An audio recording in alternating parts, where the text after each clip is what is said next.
तो आज हम एक ऐसी दुनिया में उतर रहे हैं जो हर जीवित चीज के अंदर मौजूद है, हमारे अंदर भी। हम बात कर रहे हैं कोशिका की, द सेल। जीवन की सबसे छोटी इकाई। बिल्कुल। हमारे पास जो सामग्री है वो हमें इस सूक्ष्म ब्रह्मांड के अंदर ले जाएगी, और हमारा मिशन सिर्फ ये जानना नहीं है कि कोशिका क्या है, बल्कि ये समझना है कि कैसे खोजों की एक पूरी श्रृंखला ने हमें यहाँ तक पहुँचाया। एक तरह से हम एक अनदेखे हलचल भरे शहर की यात्रा पर निकल रहे हैं। वाह, ये अच्छी एनालॉजी है, एक शहर। हाँ, और हर शहर की तरह इस शहर की भी एक खोज की कहानी है। कहाँ से शुरू होती है? ये कहानी शुरू होती है 1665 में। रॉबर्ट हुक नाम के एक अंग्रेज वैज्ञानिक थे। अच्छा। उन्होंने अपने हाथ से एक माइक्रोस्कोप बनाया और उसके नीचे कॉर्क का एक पतला सा टुकड़ा रखा। कॉर्क, जो बोतलों में लगता है? हाँ, वही। और उन्हें जो दिखा वो हैरान करने वाला था। मधुमक्खी के छत्ते जैसे छोटे छोटे खाली खाने। अच्छा। उन्होंने इन्हें लैटिन शब्द सेला पर सेल का नाम दिया, जिसका मतलब होता है एक छोटा कमरा। एक मिनट, मतलब उन्होंने जो देखा वो असल में जिंदा कोशिका थी ही नहीं? नहीं, वो बस उसके छोड़े हुए निशान थे, जैसे किसी पुराने शहर के खंडर। बिल्कुल सही पकड़ा। हुक ने सिर्फ बाहरी दीवारें देखी, एक खाली ढांचा। तो फिर असल में जीवन को मतलब हरकत करते हुए पहली बार किसने देखा? उसका श्रेय जाता है एवी ल्यूमेनहॉक को। वो एक डच कपड़ा व्यापारी थे। कपड़ा व्यापारी? हाँ, लेकिन उनका शौक था लेंस बनाना, और उन्होंने उस समय के हिसाब से बहुत शक्तिशाली माइक्रोस्कोप बना लिए थे। और उन्होंने क्या देखा? उन्होंने तालाब के पानी की एक बूंद को देखा और बस उनकी दुनिया ही बदल गई। उन्होंने उसमें तैरते घूमते हुए छोटे छोटे जीव देखे। उन्होंने उन्हें एनिमैल्क्यूल्स कहा। तो वो असल में बैक्टीरिया थे? हाँ, बैक्टीरिया और दूसरे एक कोशिकीय जीव। यहीं से असल में कोशिका जीव विज्ञान की रोमांचक यात्रा शुरू हुई। ठीक है, तो शहर की खोज हो गई, उसके चलते फिरते नागरिक भी दिख गए। लेकिन क्या कोई ऐसा नियम है जो इन सभी अरबों खरबों शहरों पर, मतलब सभी कोशिकाओं पर लागू होता है? हाँ, यहीं पर कोशिका सिद्धांत यानी सेल थ्योरी की बात आती है। सेल थ्योरी, हाँ। ये जीव विज्ञान की नींव का पत्थर है। 1838 में एक वनस्पति शास्त्री थे श्लाइडन, और 1839 में एक जंतु विज्ञानी श्वान। अच्छा, दोनों ने मिलकर काम किया। हाँ, और उन्होंने दो मुख्य बातें कही। पहली कि हर जिंदा चीज कोशिकाओं से बनी है, चाहे वो पौधा हो, जानवर हो या हम। और दूसरी ये कि कोशिका ही वो सबसे छोटी चीज है जिसे हम जिंदा कह सकते हैं। वो अपने आप में एक पूरी दुनिया है। और बाद में इसमें एक और बात भी तो जोड़ी गई थी, है ना? कि नई कोशिकाएं पुरानी कोशिकाओं से ही बनती हैं। बिल्कुल, वो बस कहीं से भी पैदा नहीं हो जाती हैं। हर कोशिका की एक माँ कोशिका होती है। लेकिन विज्ञान में मुझे सबसे मजेदार चीज अपवाद लगते हैं। हर नियम के कुछ ना कुछ रोचक अपवाद होते हैं, और वो अपवाद ही तो विज्ञान को और दिलचस्प बनाते हैं। यहाँ भी है। जैसे कि सबसे बड़े अपवाद है वायरस, वायरॉइड्स और प्रॉन्स। वायरस, ये तो हमेशा बहस का विषय रहते हैं कि जिंदा हैं या नहीं। सही कहा। वायरस तो एक तरह से जेनेटिक कोड हैं जो प्रोटीन के खोल में बंद हैं, बस। अपने आप में कुछ नहीं कर सकते। कुछ भी नहीं, न सांस ले सकते, न कुछ बना सकते। वो जैविक दुनिया के समुद्री डाकू हैं। समुद्री डाकू? मतलब उन्हें जिंदा रहने और अपनी संख्या बढ़ाने के लिए किसी जीवित कोशिका की पूरी मशीनरी पर कब्जा करना पड़ता है, तो वो कोशिका सिद्धांत में फिट नहीं बैठते। और ये वायरॉइड्स और प्रॉन्स, ये नाम तो और भी अजीब है। ये और भी अजीब हैं। वायरॉइड्स तो बस आरएनए का एक छोटा सा टुकड़ा है, कोई प्रोटीन का खोल भी नहीं। बस आरएनए? हाँ, और ये पौधों में बीमारी फैलाता है। और प्रॉन्स तो सबसे अनोखे हैं।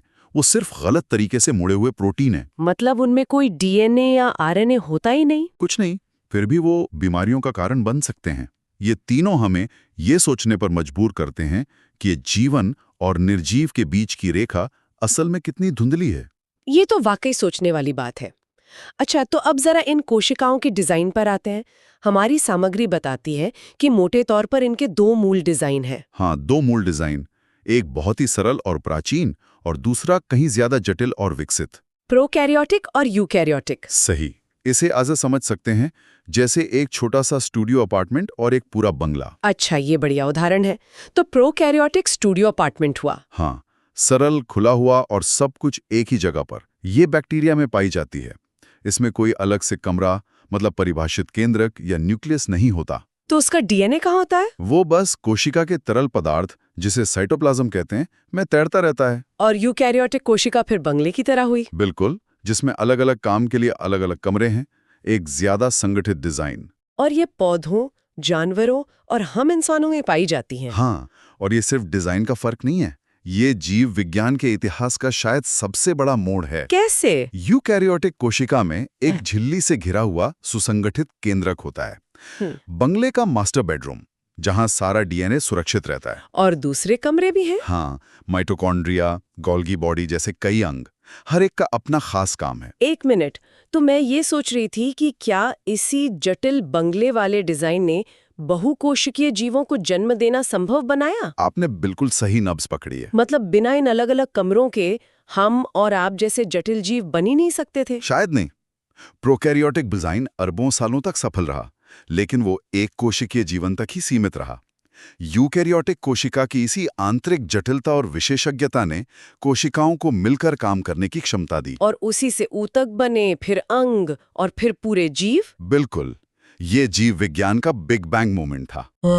चलिए, तो फिर इस जटिल शहर, इस यूकैरियोटिक बंगले के अंदर चलते हैं और इसके कुछ खास कमरों को देखते हैं। जरूर। सबसे पहले चलते हैं सिटी हॉल या कंट्रोल रूम में, यानी केंद्रक, न्यूक्लियस। हाँ, जिसकी खोज रॉबर्ट ब्राउन ने की थी। ये एक दोहरी झिल्ली से घिरा होता है और इसके अंदर कोशिका का सारा जेनेटिक ब्लूप्रिंट यानी डीएनए बड़े करीने से पैक होता है, क्रोमोसोम के रूप में। हाँ, कोशिका को कब क्या करना है, कौन सा प्रोटीन बनाना है, कब विभाजित होना है, सारे निर्देश यहीं से जारी होते हैं। यहीं से। तो हमारे पास एक कंट्रोल रूम है, लेकिन इस शहर को चलाने के लिए ऊर्जा की जरूरत होती है। तो शहर का पावर प्लांट कहाँ है? उसके लिए हमारे पास है माइटोकॉन्ड्रिया, कोशिका का पावर हाउस। ये नाम मैंने पूरी तरह से सूट करता है। ये छोटे छोटे अंग भोजन को तोड़कर उसे एक प्रयोग करने लायक ऊर्जा के रूप में बदलते हैं, जिसे एटीपी कहते हैं। एटीपी? ये एटीपी अणु कोशिका की हर गतिविधि के लिए ईंधन का काम करते हैं, जैसे किसी शहर के लिए बिजली। बिना माइटोकॉन्ड्रिया के सब ठप। बिल्कुल। ठीक है, कंट्रोल रूम हो गया, पावर प्लांट हो गया, लेकिन ये शहर लगातार खुद को बना और सुधार भी रहा है। ठीक है, तो कंस्ट्रक्शन कौन कर रहा है? सामग्री में प्रोटीन की फैक्ट्रियों का जिक्र था। वो है राइबोसोम। बहुत ही छोटी छोटी संरचनाएं। और इनका काम क्या है? इनका एक ही काम है, डीएनए से मिले निर्देशों के अनुसार प्रोटीन बनाना। और प्रोटीन तो हर जगह है, हमारे बाल, मांसपेशियां, एंजाइम्स, सब कुछ। तो राइबोसोम असल में वो कंस्ट्रक्शन साइट्स हैं जहां कोशिका के लिए जरूरी हर चीज बनाई जाती है। एक हलचल भरे शहर में कचरा भी पैदा होता है, पुरानी मशीनें टूटती भी हैं, तो शहर के सफाई और रिसाइकलिंग विभाग का काम कौन देखता है? उसके लिए है लाइसोसोम। इसका एक और नाम भी है, आत्मघाती थैली, जो सुनने में थोड़ा डरावना लगता है। हाँ, लगता है, लेकिन इसका काम बहुत जरूरी है। ये एक छोटी थैली है जिसमें शक्तिशाली पाचक एंजाइम भरे होते हैं। तो ये क्या करता है? ये कोशिका के अंदर टूटे फूटे अंगों को पचाकर उनके उपयोगी हिस्सों को रिसाइकिल करता है। और बाहरी हमलावरों से भी बचाता है। हाँ, बाहर से आए हानिकारक बैक्टीरिया या वायरस को भी नष्ट कर देता है। और जब कोई कोशिका बहुत पुरानी या खराब हो जाती है, तो लाइसोसोम फटकर पूरी कोशिका को ही खत्म कर देता है, ताकि स्वस्थ कोशिकाओं को जगह मिल सके। अच्छा, और एक और दिलचस्प नाम है गोल्गी बॉडी। ये क्या है? मुझे तो ये किसी पोस्ट ऑफिस जैसा लगता है। आपका अंदाजा बिल्कुल सही है। गोल्गी बॉडी कोशिका का पोस्ट ऑफिस और पैकेजिंग सेंटर है। मतलब? राइबोसोम में बने प्रोटीन यहाँ आते हैं, गोल्गी बॉडी उन्हें छांटता है, उनमें जरूरी बदलाव करता है और फिर उन पर एक तरह का एड्रेस लेबल लगाकर पैक कर देता है। और फिर सही मंजिल तक भेज देता है, चाहे वो मंजिल कोशिका के अंदर हो या बाहर। ये एक अविश्वसनीय रूप से कुशल लॉजिस्टिक सिस्टम है। ये तो वाकई एक पूरी तरह से स्वचालित स्मार्ट सिटी है। लेकिन क्या ये डिजाइन हर जीव में एक जैसा होता है? मतलब एक इंसान की कोशिका और एक पेड़ की कोशिका में क्या फर्क है? ये बहुत अच्छा सवाल है। मूल डिजाइन तो यूकैरियोटिक ही है, लेकिन पौधों की जीवन शैली जानवरों से बहुत अलग है और ये अंतर उनकी कोशिकाओं में भी साफ दिखता है। क्या मुख्य अंतर है? 3 मुख्य अंतर हैं। पहला है कोशिका भित्ति यानी सेल वॉल। अच्छा। पादप कोशिका में कोशिका झिल्ली के बाहर सेल्यूलोज की बनी एक कठोर मजबूत परत होती है। ये पौधे को एक ढांचा और सहारा देती है। तो यही पौधे को मजबूत बनाती है, लेकिन जानवरों को तो चलने फिरने के लिए लचीलापन चाहिए। तो क्या इसी वजह से हमारी कोशिकाओं में ये दीवार नहीं होती? बिल्कुल, यही विकास का अद्भुत तालमेल है। हमारे लचीलेपन के लिए कोशिका भित्ति का ना होना जरूरी था। और दूसरा अंतर? दूसरा बड़ा अंतर है क्लोरोप्लास्ट। पौधे के सोलर पैनल। हाँ, इन्हीं के अंदर क्लोरोफिल होता है जो सूर्य की रोशनी को पकड़ता है। यहीं पर प्रकाश संश्लेषण यानी फोटोसिंथेसिस होता है, जिससे पौधा अपना भोजन खुद बनाता है। और ये प्रक्रिया ही पृथ्वी पर लगभग सभी जीवन का आधार है। और तीसरा अंतर? तीसरा है एक बहुत बड़ी केंद्रीय रिक्तिका, लार्ज सेंट्रल वैक्यूल। एक बड़ा सा स्टोरेज टैंक। हाँ, ये पानी, पोषक तत्वों और अपशिष्ट पदार्थों को जमा करती है। जब ये पानी से भरी होती है तो ये कोशिका की दीवार पर अंदर से दबाव डालती है। Turgor pressure. सही। इसी दबाव की वजह से पौधे की पत्तियां और तने सीधे और कड़े रहते हैं। जब पौधे को पानी नहीं मिलता तो ये रिक्तिका सिकुड़ जाती है और पौधा मुरझा जाता है। बिल्कुल। हमने कई बार डीएनए का जिक्र किया है जो केंद्रक में होता है। चलिए इस जीवन के ब्लूप्रिंट को थोड़ा और करीब से समझते हैं। ये देखने में कैसा है? डीएनए यानी डीऑक्सी राइबोन्यूक्लिक एसिड की संरचना अपने आप में एक चमत्कार है, जिसे 1953 में वॉटसन और क्रिक ने दुनिया के सामने रखा। हाँ, इसकी संरचना एक दोहरी सर्पिल यानी डबल हेलिक्स जैसी है, जैसे एक घुमावदार सीढ़ी। और इस सीढ़ी के पायदान? वो 4 विशेष रसायनों के जोड़ों से बने होते हैं जिन्हें आधार या बेसिस कहते हैं। Adenine A, guanine G, cytosine C और थाइमिन टी। ये तो कमाल है।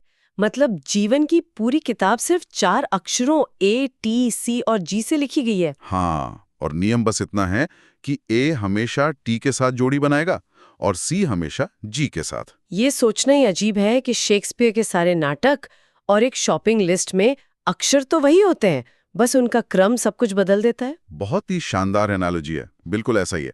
इन 4 अक्षरों का क्रम ही जीवन का कोड है। और जीन क्या है फिर? एक जीन असल में इन अक्षरों का एक खास क्रम है जो कोशिका को एक खास प्रोटीन बनाने का निर्देश देता है, और यही कोड तय करता है कि कोई जीव कैसा होगा, चाहे वो बैक्टीरिया हो, गुलाब का फूल हो या इंसान। हाँ, ये जीवन की भाषा है। और इसी भाषा की विशिष्टता का इस्तेमाल डीएनए फिंगरप्रिंटिंग में होता है ना? बिल्कुल। हर व्यक्ति का डीएनए क्रम कुछ खास जगहों पर अद्वितीय होता है, आइडेंटिकल ट्विन्स को छोड़कर। अच्छा। तो डीएनए फिंगरप्रिंटिंग इसी अद्वितीयता का फायदा उठाती है।